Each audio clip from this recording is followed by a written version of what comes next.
Kids kitchen வேர்ல்டுக்கு உங்களை அன்புடன் வரவேற்கிறோம். இன்னைக்கு நம்ம சக்கரை பொங்கல் தாங்க பண்ண போறோம். வாங்க எப்படி பண்ணலாம்னு பார்க்கலாம். முதல்ல பச்சரிசியை நல்லா வாஷ் பண்ணிட்டு ஒரு 15 நிமிஷம் இதை ஊற வைக்கணும்.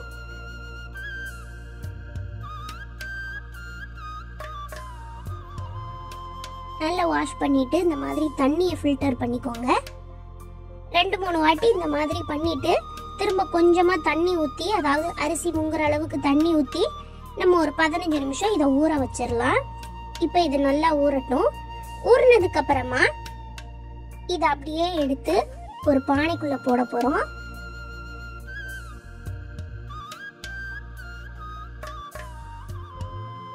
பானைக்குள்ள நம்ம ஊற வச்ச அரிசியை போட்டதுக்கு அப்புறமா அரிசி முங்குற அளவுக்கு தண்ணி ஊற்றிக்கோங்க. இப்போ மூடி போட்டு நல்ல பச்சரிசியை வேக வச்சு எடுத்துக்கணும். இப்பதான் கொஞ்சம் கொஞ்சமா பபிள்ஸ் வர ஆரம்பிச்சுட்டு கொஞ்ச நேரத்துல பாத்தீங்கன்னா இந்த மாதிரி அரிசி வந்து மேல வரைக்கும் வந்துடும்.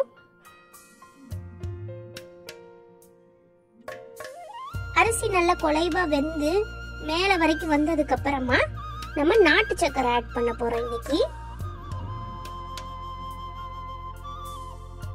நாட்டு சக்கரை ஒரு 4-5 ஸ்பூன் ஆட் பண்ணிக்கோங்க. ஆட் பண்ணிட்டு நம்ம பச்சரிசியோட நாட்டு சர்க்கரை நல்லா மிக்ஸ் பண்ணி விட்டுறலாம். இந்த மாதிரி நல்லா மிக்ஸ் பண்ணுங்க.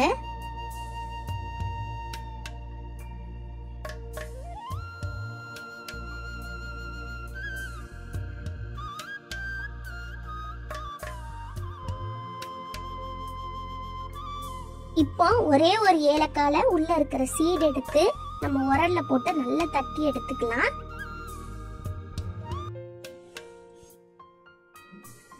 நல்ல பவுடரா தட்டி எடுத்துக்கோங்க.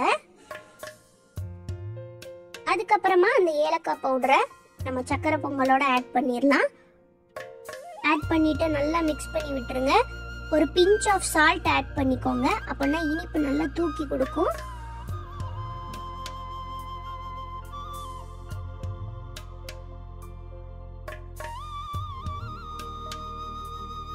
அவ்வளோதான், நம்ம சக்கரை பொங்கல் ரெடி ஆயிட்டு.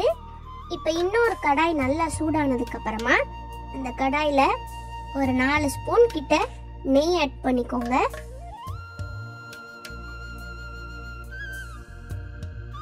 நெய் நல்லா சூடானதுக்கு அப்புறமா நம்ம சின்ன சின்னதா கட் பண்ணி வச்சிருக்கிற கேஷ்யூ நட் ஆட் பண்ணிடலாம். அது கூடவே 2 காஞ்ச திராட்சையை ஆட் பண்ணி நல்லா இதை நெய்யிலேயே ஃப்ரை பண்ணி எடுத்துக்கலாம். கருவிடக்கூடாது.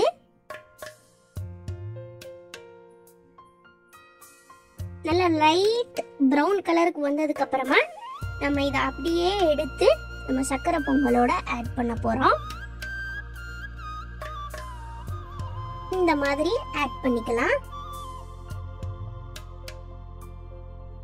இப்போ இதை திரும்ப நல்லா மிக்ஸ் பண்ணி எடுத்துக்கலாம். நெய் ஆட் பண்ணதுக்கு அப்புறமா ஸ்மெல்லே பயங்கரமா இருக்கும். பார்க்கிறதுக்குமே அவ்வளோ அழகா இருக்கும். அவ்வளவுதான், நம்மளோட சக்கரை பொங்கல் ரெடி ஆயிருச்சு. உங்களுக்கு இந்த வீடியோ பிடிச்சிருக்குன்னு நினைக்கிறேன். இந்த வீடியோ பிடிச்சிருந்ததுன்னா நம்ம சேனலை மறக்காம சப்ஸ்கிரைப் பண்ணுங்க.